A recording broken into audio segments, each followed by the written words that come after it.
wallahi maza kafin a riga ka hanzarta kapci wannan madani na subscribe sannan ka samba da dangwala ga wannan hatimi na kararrawa ta yadda duk wani lokaci da wannan tasha ta Nasiru bin Muhammad ta dora sabuwar dauka nan take zaka fara sani ba tare da bata lokaci ba to ayi kenan. Jama'a assalamu alaikum wa rahmatullahi ta'ala wa barakatu. A yau muna dauke ne da video ko darasi na yadda ake saita fingerprint akan WhatsApp. Wato ana nufin idan lokacin da zaka shiga WhatsApp sai ka sa fingerprint ɗinka ka kulle shi ba wanda zai iya shigan ma dole sai kai saboda wannan fingerprint ɗin naka. To shi kuma wannan fingerprint ɗin ko in ce wannan WhatsApp ɗin dole sai a wayoyi masu fingerprint yake, domin wayoyi marasa fingerprint ba za su yi ba, domin kaga ba wajen da za a saita. To don haka idan ka san wani mai fingerprint ce sai ka matso kusa da wannan bidiyo ka zauna ka kalle shi daki amma kafin nan kuma ku yi mana subscribe sannan ku danna ƙararrawa. Bayan nan kuma yanzu za mu tsunduma cikin bidiyo domin ku kalli yadda ake yi. Abin da ake buƙatar da kai ka shiga Play Store, wato inda ake download din apps. Bayan ka shiga Play Store sai ka tafi wajen nema wato search. Bayan ka tafi wajen nema sai ka rubuta WhatsApp. Idan ka gama rubuta WhatsApp din sai ka danna kanshi ka tafi neman sa zai kawo ma, sai ka danna kanshi WhatsApp din zai nuna ma na ga uninstall da kuma update. So update din zaka danna, amma zaka ga wasu bayan nuna musu update din sai dai nuna musu open to su sun yi updating kenan ba sa buƙatar da su ƙara yi. To waɗannan sai su jira su ga nan gaba ya zami. Mu yanzu tunda bai updating ba sai mu danna mu kuma jira ya kammala downloading. Za ku gani gashi ne yana tafiya yana downloading a hankali.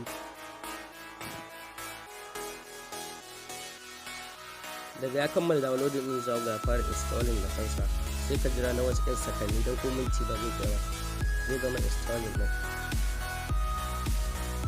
Yana kammala installing za ga noma open.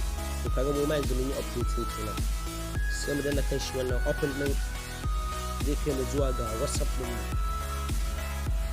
Bayan ya bude mana WhatsApp din mu, dan kuka nutsu daga can sama akwai wasu ɗan kara ɗan dot kwaya uku, to nan za ku danna. Kuna dannawa sai ku duba a hankali daga ƙasa gashi nan za ku an sa setting inda aka zagaye da jan abin nan, sai ku danna setting sai kuma sai ka kuwa waje za ku an rubuta account inda muka zagaye da jan nan, shi ma nan sai ku danna shi. Kuna dannawa zai buɗe muku wani shafin, shi ma daga sama na farkon za ku sa privacy, shi ma wannan privacy din sai ku danna shi, shi ma kuna dannawa zai ƙara kawo muku wani shafin. To wannan sai ku ja a hankali har zuwa ƙasa, za ku da ƙarshe an sa fingerprint lock, wato inda za ka sai fingerprint din naka kenan. To sai ka danna shi, kana danna again zai ƙara kaka wani shafin, za ga sa unlock with fingerprint. Daga nan inda muka zagaye kuma ga wata 'yar makunna nan a ƙashe take, to sai ka danna wannan makunnar ka kunna ta.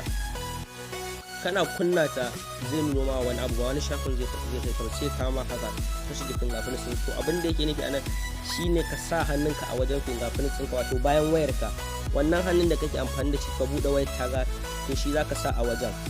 In ka sa wani yatsan ba zai nuna ma cewa wrong ba zai ba, amma ka sa wannan yatsan to sai ka sa. Mu yanzu kaga yanzu muna sawa za ga ya nuna good.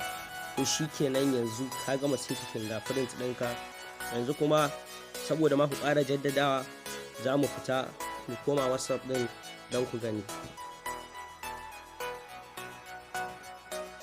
Ku kun ga yanzu fita za mu yi daga WhatsApp ɗin don ku gani. Yanzu mun fita za mu koma, kun gani ya nuna muku cewa dole sai da fingerprint, to sai ka sa zai nuna ma gudu zai kaka.